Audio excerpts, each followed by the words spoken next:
صباح الفل وصباح الورد وصباح الياسمين على احلى متابعين في الدنيا. النهارده الجمعه بقى، جمعه مباركه عليكم حبايب قلبي. هنعمل اكل حلو بقى مع بعض كده. خليكم معايا، ادعمونا، حطوا اللايك، متنسوناش في اللايك والاشتراك.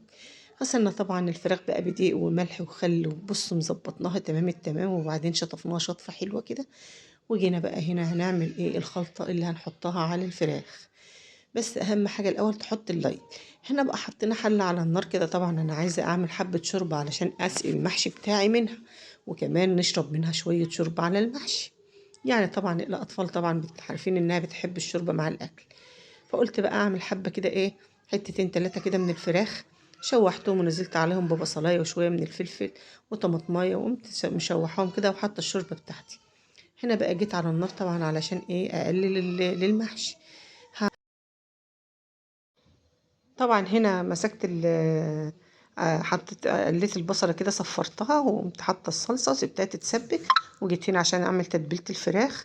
زي ما انتوا شايفين كده، حطيت بصلتين وقرنين فلفل وطماطمتين حلوين متقطعين وتلات اربع فصوص من التوم، وضربتهم ضربة حلوة كده.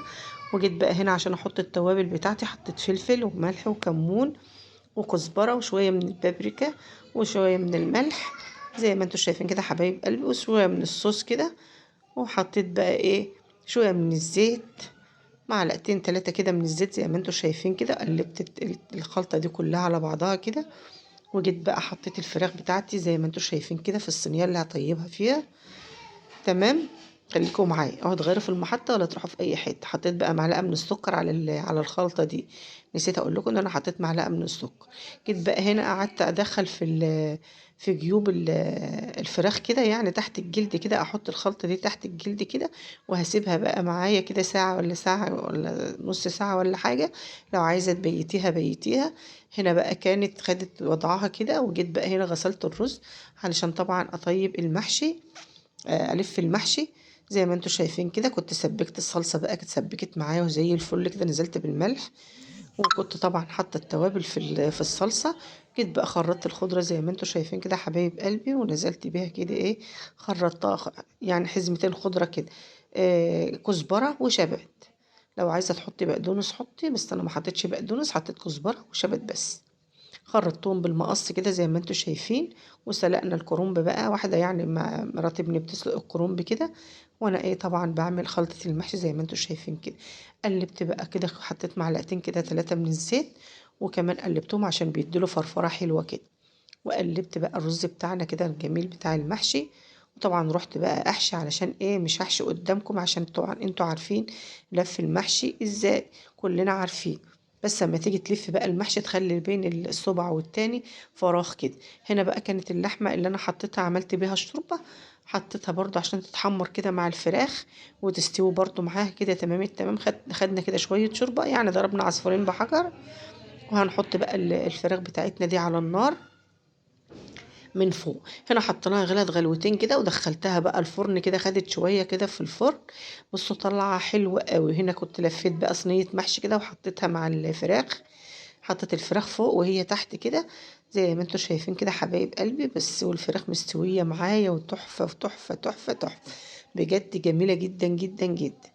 ولو بقى عجبكم الفيديو بتاعنا النهارده ما تنسوناش في اللايك. هنا بقى لفيت الحله الكبيره ديت بقى محشي زي ما انتم شايفين كده. عندي بقى شويه قشطه على شويه لبن كده، هنزل بيهم كده على المحشي. انا طبعا حطيتها على الصينيه التانية بس نفس النظام كده، بس ما حطيتهاش معاكم يعني.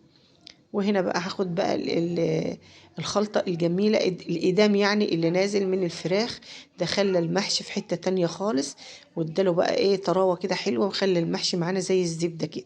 شايفين هنا؟ وحطينا بقى شوية من الملح كده، وسيبنا بقى ايه المحشي بتاعنا يغلي على النار كده زي ما انتوا شايفين. تمام تمام. هنا كانت الصينية ديت احمرت كده، طلعتها من الفرن. وهنا بقى كان المحشي بتاعنا اتشرب، انا حطيته في الفرن شوية كمان زي ما انتوا شايفين كده حبايب قلبي. تمام تمام. كده كانت الفراخ بقى طلعت كده من الفرن زي ما انتوا شايفين كده حبايب قلبي. ودول حبة محشي هروح برضو اطيبهم.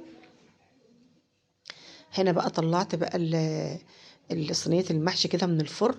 المحشي بتاعنا النهاردة حلو قوي. دي حلة المحشي. وانا كده هنا بغرف الاكل بقى علشان ناكل بعد الصلاة. يعني احنا كنا بعد صلاة العصر بشوية.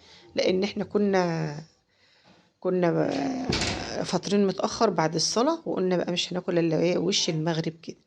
تمام تمام. هنا بقى غرفنا الشوربة بتاعتنا كده، وهنجيب بقى اطباق كده علشان نغرف المحشي مع بعض كده حبايب قلبي، وتشوفوا جمال المحشي وطعامة المحشي. كان بصراحة كان تحفة كده، تحفة تحفة والله يا جماعة. اهو. لو عجبكم الفيديو بتاعنا النهارده ما تنسوناش بقى في اللايك والاشتراك، ويا ريت تفعلوا زر الجرس عشان يوصلكم مني كل جديد. سهل وبسيط. هنا بقى بدي العيال كده يحطوا على الطبلية زي ما انتوا شايفين كده حبايب قلبي. وهنا برضو هغرف بقى الصينية ديت برضو في طبق او طبقين زي ما انتوا شايفين كده حبايب قلبي. اهزها بس كده. بصوا بقى، مش عايزه اقول لكم المحشي النهارده كان لذيذ جدا جدا، والكرنب بقى طلع مسكر كده وكان حلو قوي قوي قوي. بصوا انا باكل ازاي، تحفه تحفه تحفه بجد، فظيع فظيع كده، فظيع والله فظيع. اه. لو عجبكم بقى الفيديو بتاعنا النهارده يا حبايب قلبي، حطوا اللايك بقى ليا كده، حطوا اللايك عشان ايه القناه تكبر كده. ربنا يكرمكم يا رب ويكرمنا جميعا يا رب العالمين. تمام.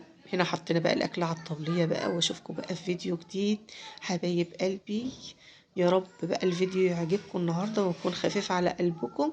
هنا قطعنا بقى ليمونتين حلوين كده لزوم الشوربه بقى يا حبايب قلبي. واشوفكم بقى في فيديو جديد. السلام عليكم ورحمه الله وبركاته.